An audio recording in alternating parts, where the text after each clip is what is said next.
Did Google just release a chat GPT killer? Is their new Gemini Advanced super advanced?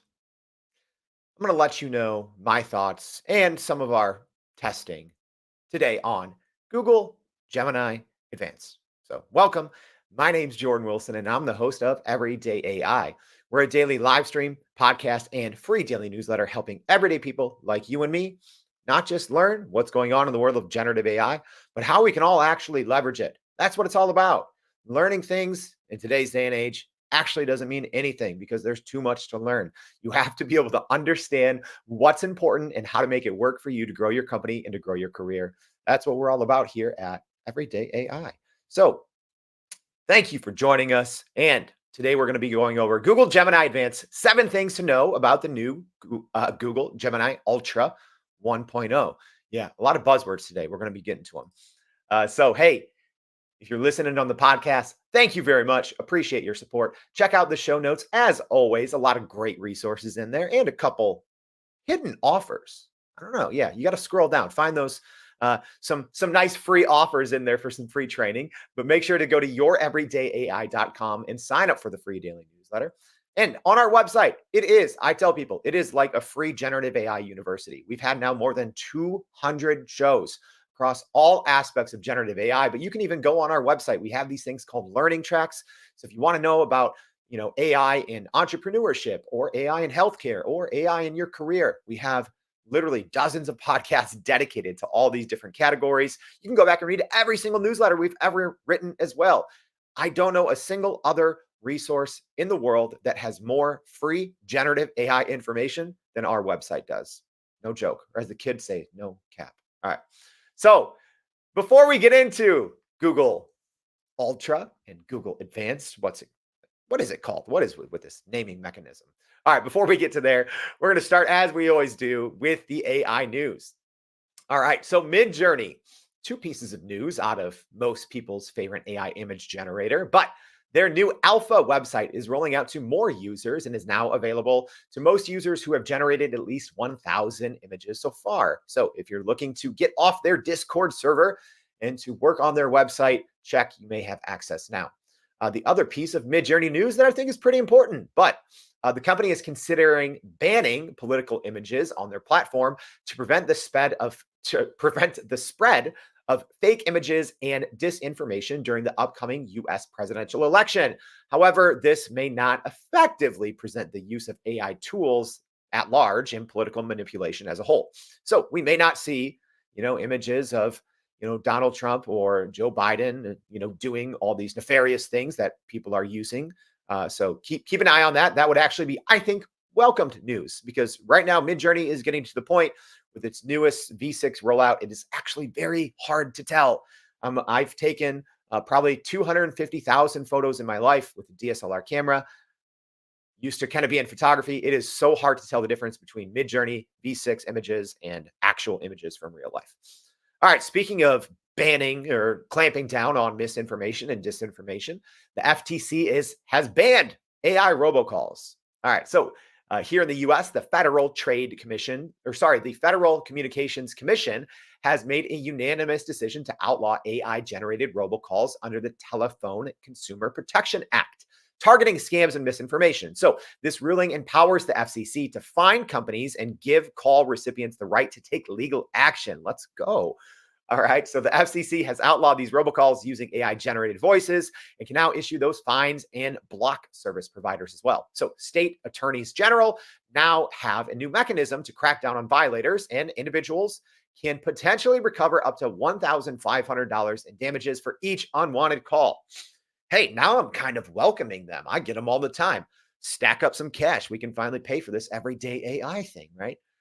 All right, our last piece of AI news. This one's a big one. We'll probably have a dedicated show on this one sometime soon. But some new reports are looking into what OpenAI is working on, and it could be bigger than ChatGPT. All right, so OpenAI is reportedly working on agents that autonomously complete business tasks.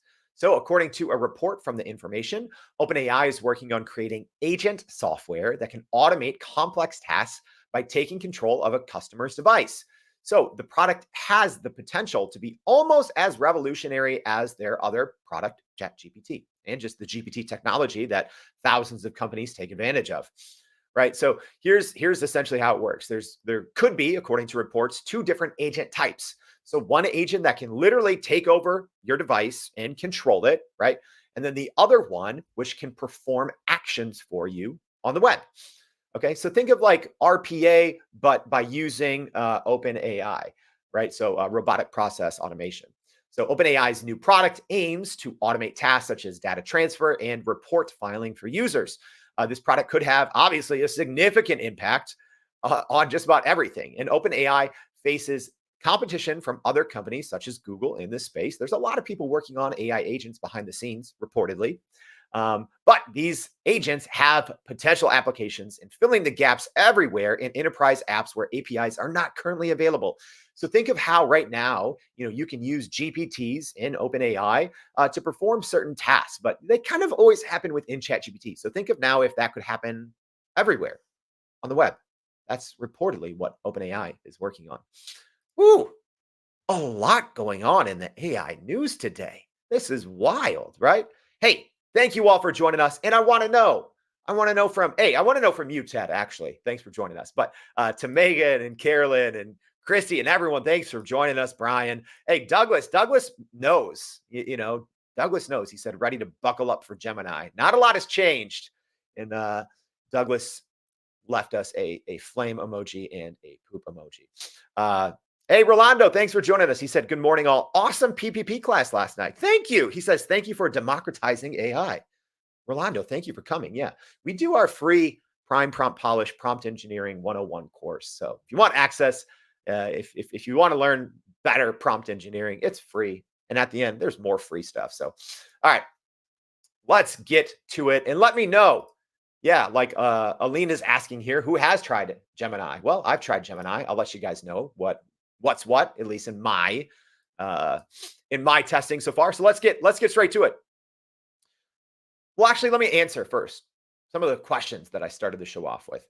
Is Gemini Advanced a ChatGPT killer? No, absolutely not. Not even close. At least now, obviously things change.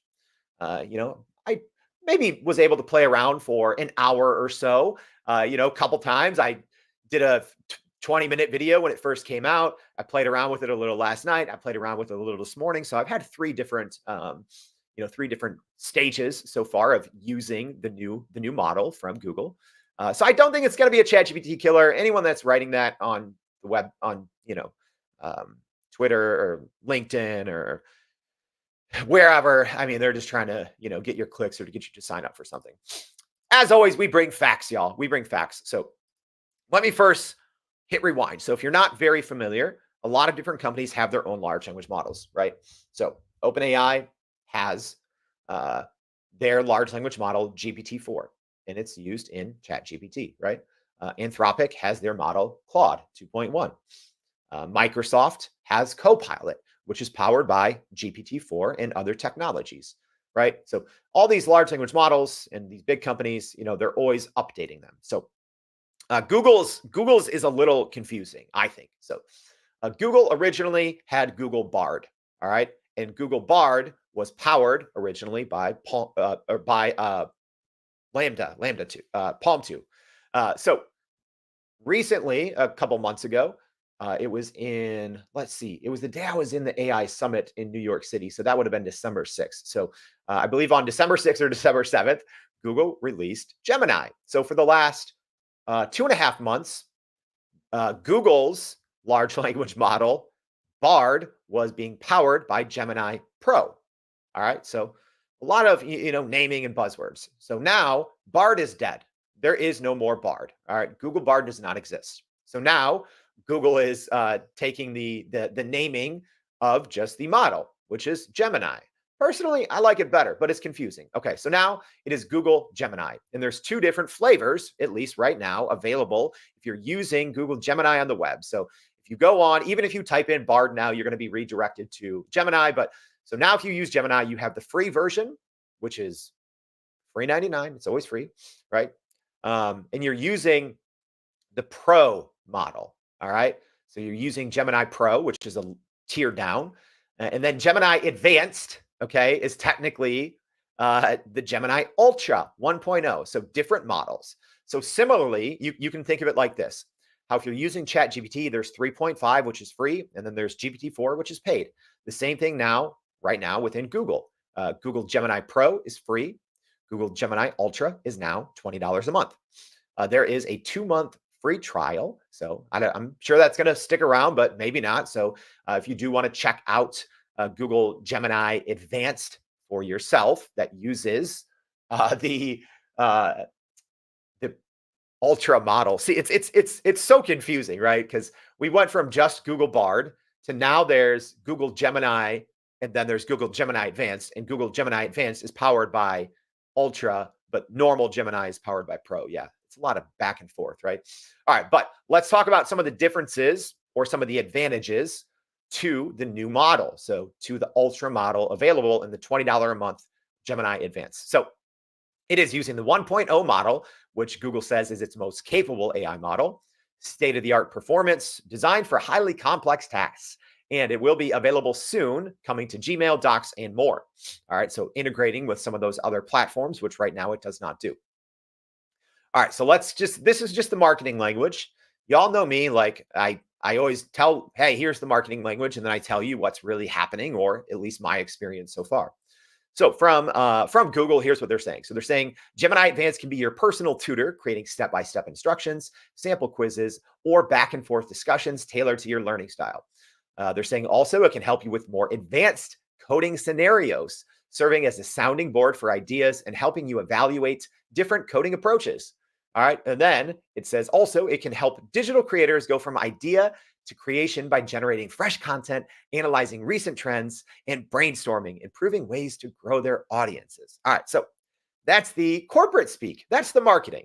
All right. So now I'm going to get to 7 things that you need to know. So now we're turning the page on the marketing and we're getting to the facts, at least the facts as they stand today. And I do want to know from our audience joining us, what are your thoughts so far if you've tried it, or what are your biggest questions? All right.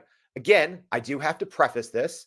Some people out there, got early access and they have a lot more information than I do. I'm very transparent, right? I've played with it for an hour-ish, 3 different occasions. But I use ChatGPT all the time. I use large language models essentially hours every single day, anywhere from 4 to 10 hours. I'm using large language models. So Frank's asking, and yes, please get your questions or your thoughts in first, and then I'm going to get through some of these questions. So he says, is it true Gemini Ultra is free for 2 months? It is, absolutely.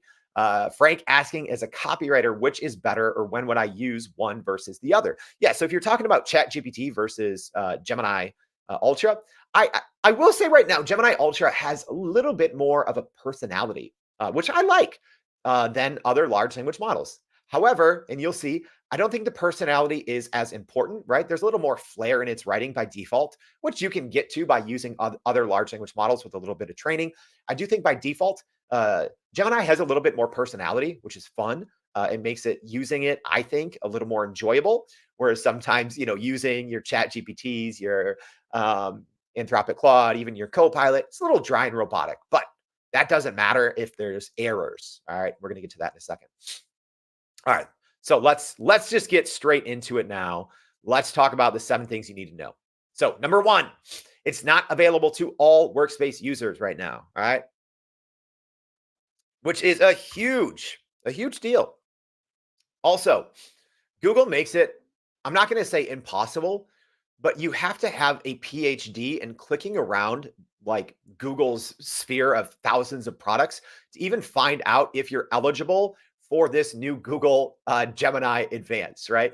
I literally had to click in like probably 15 clicks deep to figure out if our workspace account was actually eligible, which it was not. So I have some screenshots here saying, sorry, Gemini Advanced isn't available for you. Gemini Advanced is not yet available in some countries for work accounts or for users under a certain age. Yes, that piece is very important. Work accounts. All right. So another screenshot here. So if you're joining us on the podcast, I'm doing my best to describe. So a screenshot that says upgrade your personal account to Google One. It says you're currently signed into your workspace accounts. To get Google One, switch to your personal accounts to get more, etc. However, I don't know, for whatever reason, maybe smaller workspace accounts. So Google's kind of work product used to be called G Suite. Now it is called Workplace, or sorry, Workspace. All right. It is impossible. I am not joking. I had to click in 20 clicks deep to try to find out how can I upgrade to Google One. That's what you need. You need this, Google One, I guess, premium storage drive product, etc. Right? It takes forever, and then it's like, okay, well, it looks like it's not available. So Google, I'm wondering, why would you roll this out if not every single person can use this for their work, right? So in all of my testing, FYI, I had to connect it to my personal Gmail account. It seems like if you use your personal Gmail account, you're not going to have any trouble. If you're using a workspace account, maybe if you're a bigger account, you might have access. They haven't said, right? At least when Microsoft Copilot 365, the more enterprise version, came out, they said, hey, it's a 300 seat minimum. So if your account does not have 300 seats, you cannot access this right now. They have since dropped that. Google, can you tell us, do you have to have 10? Do you have to have 50? Do you have to have 300? Can we make it easier to see if your Google Workspace account has access to Gemini? Literally, I'm a decent dork, right? I'm a decent dork. I know my way around. I've been using, Google's products for 10, 15 years, right? Or since I've even had my own business, at least for, 5-ish years. It is impossible to find out if you have access to this. It looks like most workspace accounts don't, but who knows? You can't tell. Everyone else, OpenAI makes it easy. Microsoft, with their new Copilot Pro, makes it easy. Anthropic Cloud makes it easy. Perplexity makes it easy. Google, you are supposed to be the king of UI UX. Why is it so difficult to understand who has access to this new model and how to get it? It is a labyrinth. I felt like a mouse in a maze trying to find a piece of cheese. Get it together, Google. All right. Yes, Jason, quote of the day, I'm a decent dork. I'm not the best of dorks, right? Yes, and hey, I agree with our commenter here from YouTube. Says, I don't need this for my personal accounts. I need it for my work accounts. Same. Absolutely. The whole point of, not the whole point, but one of the most obvious reasons that you want to be using these large language models that are connected to the internet and connected to your Google Drive, to your Google Calendar, to your Gmail, is to make your work easier, right? What am I going to do with my personal account? Okay, here's better pancake recipes, right? Come on. No, we need this for our work account. All right, so that was number one. Number two. So Google Gemini, it's struggling with its own identity. Yeah, identity crisis. All right, y'all, you have to know this. So I think even when ChatGPT had some updates, they had this problem too. So this isn't only Google, but Google should know by now. All right, so I put a prompt into Google Gemini. I said, what are the main advantages? And I'm using Gemini Advanced here, the Pro, the more capable model. I said, what are the main advantages of Gemini Advanced over the normal Gemini Pro? Here's the response. Unfortunately, there's no product called Gemini Advanced. Wait, what? Wait, what? Yeah. Google, their new brilliant model that they're saying, according to benchmarks, and I'm going to get to that in a second. They're saying, according to benchmarks, this is the smartest model in the world. Doesn't even know what it is. I say, what are the main advantages of Gemini Advanced over the normal Gemini Pro? And Gemini Advanced says, unfortunately, there's no product called Gemini Advanced. But here we go. We get hallucinations instead. It says, here's a breakdown of the Gemini ecosystem and potential reasons for the confusion. And then it starts to go into Gemini exchange tiers, which is something else. And it's talking about Gemini Active Trader, right? So it's starting to talk about other products. Gemini Active Trader is a crypto platform. Really? Y'all, I know large language models are unpredictable. You can get different results. I can put the same thing in 10 times and get 10 different results. I put this prompt in multiple times, got very similar results. If a large language model doesn't even know what it is, you should not release it. Do not release it. I know it's not going to be right 100 times. I did this test many times yesterday, got very similar results. Either it didn't know or it just said, it made stuff up, like it hallucinated here. The way that people are starting to use large language models is they say, hey, what are you? How do you work? How can I use you? Right? They're talking to them like a human being, as you should. So if the model is not even aware what it is, what it can do, and if it's giving information like, oh, here's information about crypto. No, already huge, huge fail. Number one, not everyone can use it for their work. It's the only reason we want it. Number two, it doesn't even know what it is, and it's already hallucinating off the bat. Yeah. First prompt, hard hallucination. Hard hallucination. Hey, for our live stream audience, I want to know, Tara and Jason and Brian and Tanya, have you guys used Gemini yet? Let me know. Let me know if I'm the only one getting this, right? All right. So you might say, all right, well, Jordan, it's just too recent. A large language model wouldn't know that. So here's the big difference, y'all. And why Google's, really pushing, right? They're saying, oh, it's real time. You have access to up-to-date information, right? Because large language models have a knowledge cutoff date, right? But they also have access to the internet. So one thing that I've realized in my usage so far is that Gemini Advanced is terrible at using Google. Absolutely terrible. All right. It's not querying the internet correctly. So I asked the exact same thing of ChatGPT. What are the main advantages of Gemini Advanced over the normal Gemini Pro?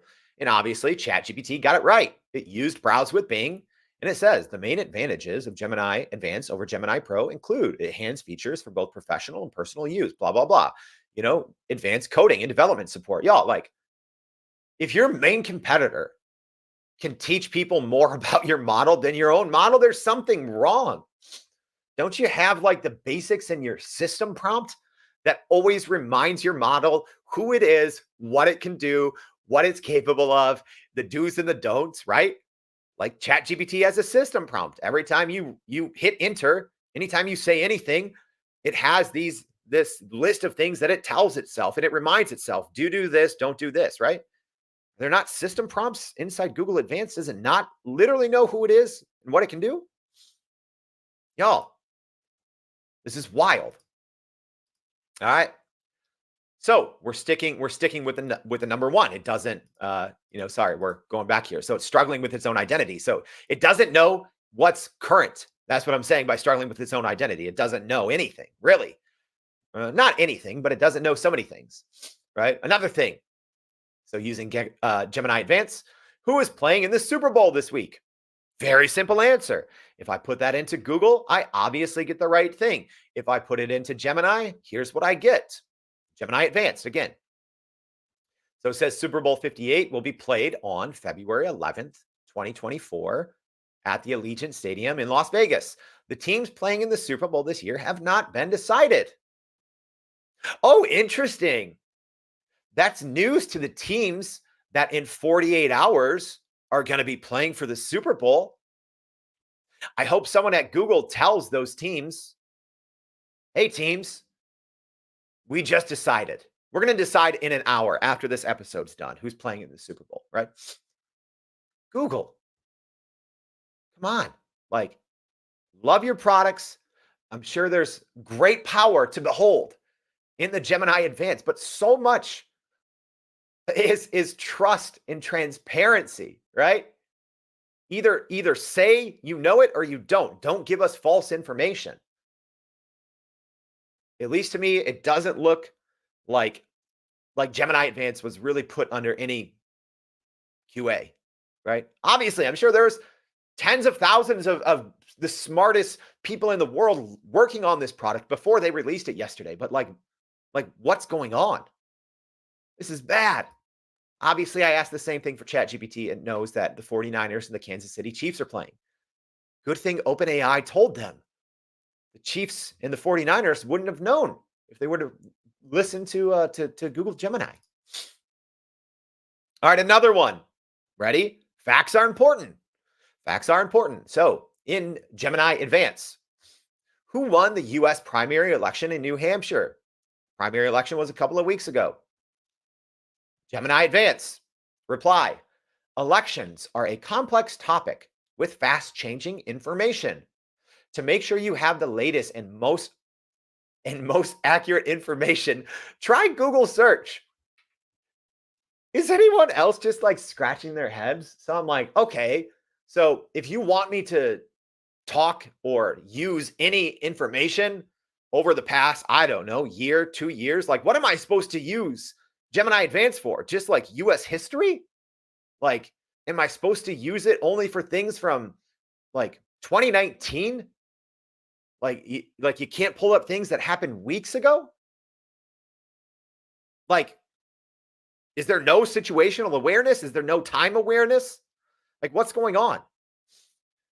Obviously, when I asked, I forgot to include the screenshot here, but when I asked ChatGPT the same thing, it obviously got it right. All right, so um, it said that Joe Biden won the Democrat as a write-in, Donald Trump won the primary as a candidate. Right, got it right. All right. Number three things you need to, the third thing you need to know. It's struggling with real-time events. That was actually the same one. Sorry. I got my numbers out of order. I always like to include little errors here. Yeah, see, I knew I did this in ChatGPT. So here's the one in ChatGPT asking ChatGPT who won the US primary election in New Hampshire. And it said, in the New Hampshire primary election for 2024, former President Donald Trump won the Republican primary and President Joe Biden won the Democratic primary as a write-in campaign. So, yeah, number 3 is technically, so we're struggling with real-time events. So the examples there, Super Bowl, Gemini, unaware, ChatGPT knows. Who won the New Hampshire primary? Google said, hey, go use Google search. Like, why? Isn't that the main advantage? Isn't the main advantage of Gemini that it's connected to Google search, which is the best search engine by far? Isn't that the whole point? But yeah, it failed. So it's struggling. It's struggling with those real-time events. All right. So here's another example. My gosh. Ready? Another example of struggling. Gemini is riding this struggle bus. All right. So I said, what big AI announcement did Google do in the last 24 hours? Right? And then here's Gemini Advance's response. It's likely there wasn't a major headline grabbing AI announcement by Google in the last 24 hours. Here's why. And it says AI developments are incremental. And then it talks about news coverage. All right. Oh, gosh. Google, come on. Ask the same thing to ChatGPT. And ChatGPT knew. Google announced the introduction of a free AI app named Gemini, which will bring AI capabilities directly to smartphones. So yes, it is bringing it to smartphones. More on that in a second. So OpenAI got it right. Google isn't even aware of what happened within Google in the last 24 hours in AI, even though it's using Google and AI to do it. Such a disconnect from real time. And that is supposed to be, right? That's what everyone who always says, oh, just wait until Gemini, wait until this, Google search is so much better than every other search engine. Fact. So everyone said, oh, when, Gemini Ultra, when the new version comes out, it's going to be a ChatGPT killer because it has access to real time from Google. Well, the 3 times I just asked there, it about recent events, it essentially is like, nah, we don't need Google. Go use Google yourself. What's the point? What's the point?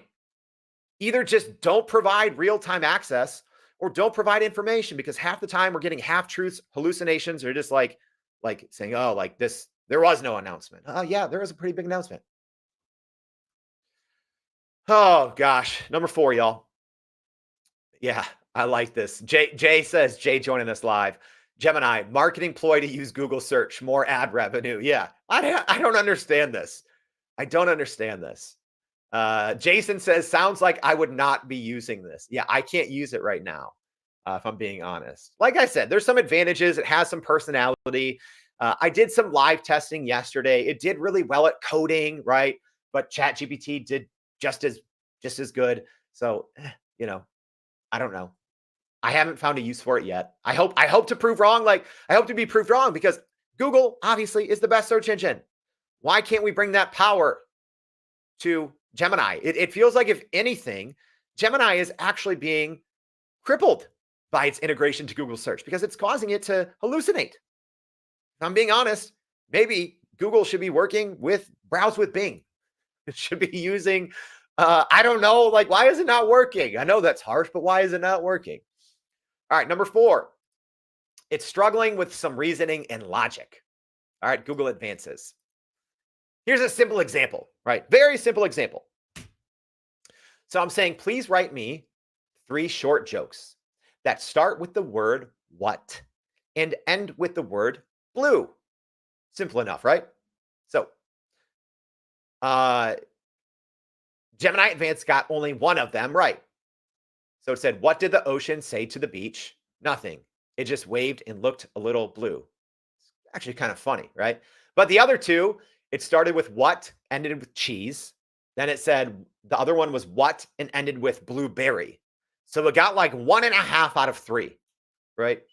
The ability, right? So the tokenization process, without getting too dorky, the tokenization process and how large language models actually understand words is one of the most important things there is, right? Because that controls hallucinations. So some of the most important things when working with a large language model is, does it have accurate information to up-to-date events? That's number 1. Number 2, is it properly understanding words, right? Those are 2 of the most important things. Memory is important as well, but hey, is it aware of what it is, what it does, and what's going on in the world? Number 1. And does it even understand the words that are going in? Those are important things. So clearly, some problems here from Gemini. Said, hey, give me 3 jokes, start with what, end with blue. Got a 1.5 out of 3. Not that good. Same exact thing in ChatGPT. Got it right. Joke 1, what, blue. Joke 2, what, blue. Joke 3, what, blue. Although, hey, if I do have to be honest though, ChatGPT didn't actually give me the full joke. It just gave me the punchline, or just gave me the setup. So it says, what's orange and sounds like a parrot, but turns red, yellow, and then finally blue. So it started with what, and it ended with blue. But is it a joke if we don't get the answer? So maybe they both failed in this regard. But yeah, different kinds of failures. But now I'm really curious. Does anyone know the answers to these jokes? What flies up high, winks at the sky, and changes colors from green to blue? I have no clue what that could be. So ChatGPT technically failed there as well. All right. Thing number 7 to know. Gemini applies a digital watermark to images it creates with its Imagine 2 image model. All right. This one's important. We reviewed Imagine the other day on our YouTube channel, hours after it came out. The model itself is okay, right? It's okay. It's not, if you're just comparing it to DALL-E, which is what, OpenAI's image model, which is available in ChatGPT and all the Microsoft products. The new Google image model is not where DALL-E is yet. And obviously, both of those are very far behind Midjourney. But I do like this. This is a good move. This is a positive move from Google. I like this. It's not all bad. I'm not just bashing Google this whole time, right? So I love the move here from Google to apply a digital watermark to images. Eventually, it seems like a lot of the big companies are trying to get on the same page about AI images, AI videos, deepfake, misinformation. One of the ways to do this is with invisible watermarks. Meta, I think, has been great in this space, trying to develop systems, working with other big companies to be able to identify when images are AI generated. So if people are posting things on social media that are fake, right, that are generated with AI, it will say so. I think the big player is obviously Midjourney. We have to figure out, because if I'm being honest, I've seen nothing in DALL-E 3 that looks real. I've seen nothing with Google's Imagine that looks real. Some other models, when you talk about, Stable Diffusion or Leonardo, they're a little better than DALL-E and Imagine too, but nothing is near where Midjourney is. So until all the big social networks and Midjourney can get a process that works out with watermarking these images. Everything else is just small steps in the right direction. But regardless, good move from Google and Gemini there. All right, number 6. So Google released a new Gemini app for Android, a dedicated Gemini app, and now there is Gemini support in the Google iOS app. That's great. I love it. Here's why.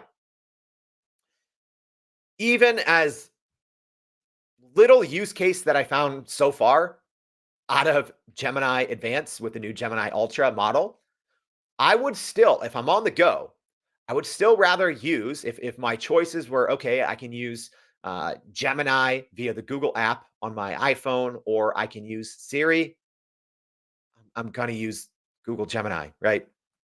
Our smart assistants, unfortunately, right now are so dumb. Alexa, Siri, etc. So that's good.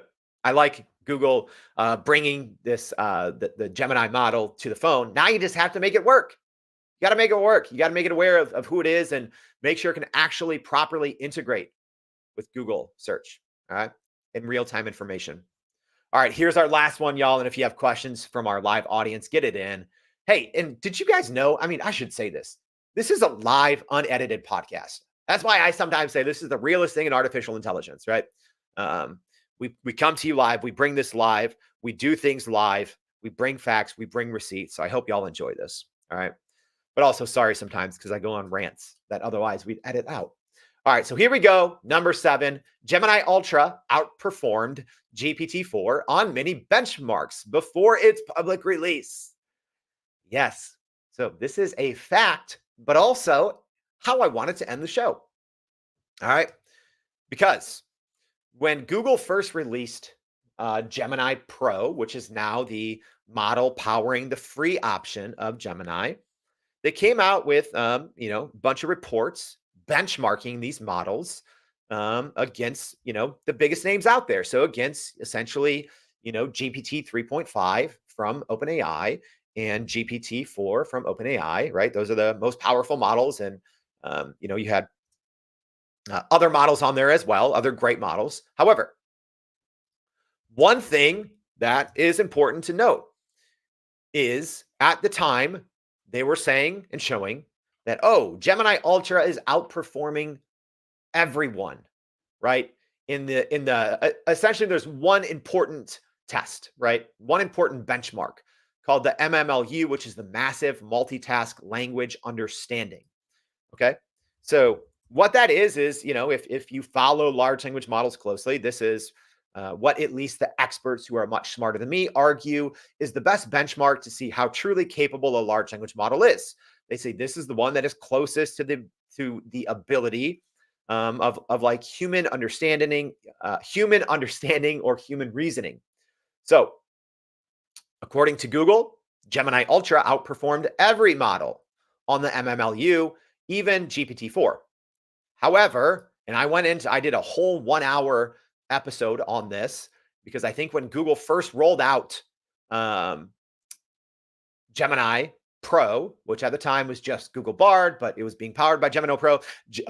They had this marketing video that was a lot of people just said it was shady. A lot of people said it was false. I said it was definitely misleading, right? But I think Google's initial rollout has been abysmal of Gemini. So when it came out in December, they showed all of these this marketing video, and then everyone's like, wait, this is not actually how the model works, right? They made it seem like you could talk with Gemini and it could see and do all these things in real time, right? Like this quote unquote model, it seemed like was interacting. It could see and talk and reason in real time, like a human, right? Like watch, talk. It wasn't, right? Google gave it very detailed prompts, quote unquote, behind the scenes, and it was just all kind of a video marketing ploy, I guess. Anyways, getting back to the benchmarks. Earlier, when these benchmarks were first released and Google said, hey, our new Gemini Ultra model is so far ahead of everyone else. Well, I don't think it was apples to apples comparisons, right? This was just their own kind of internal benchmarking, and the general public didn't have access to the model. But now guess what? Now the general public does. So I would expect, whether it's in the coming weeks, I would assume that we see some updated benchmarks to see just truly how powerful Gemini Advanced is with the new Gemini Ultra 1.0 model. And again, I'm not going to make any assumptions, but I'm guessing it's going to be a little different. At least my firsthand experience, this is not a ChatGPT killer.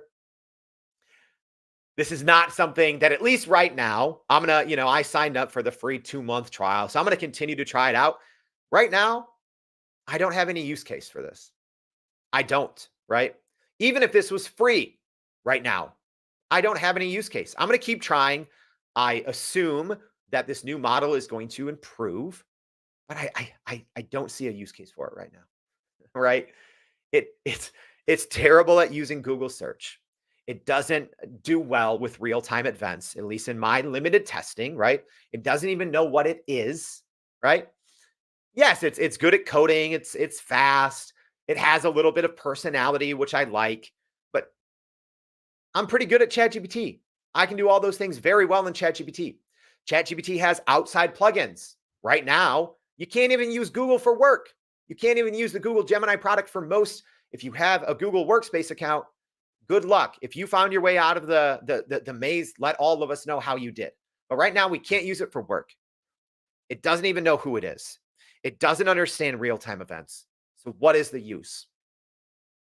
I don't know, y'all, but I'll continue to try it out. I'll continue to keep y'all in the loop. That's it, y'all. I hope this was helpful. Thank you for tuning in. Make sure to go to youreverydayai.com. Sign up for the free daily newsletter. We're going to be breaking down today's episode in more detail and depth, as we always do. Thanks for tuning in. We'll see you back for more Everyday AI. Thanks, y'all.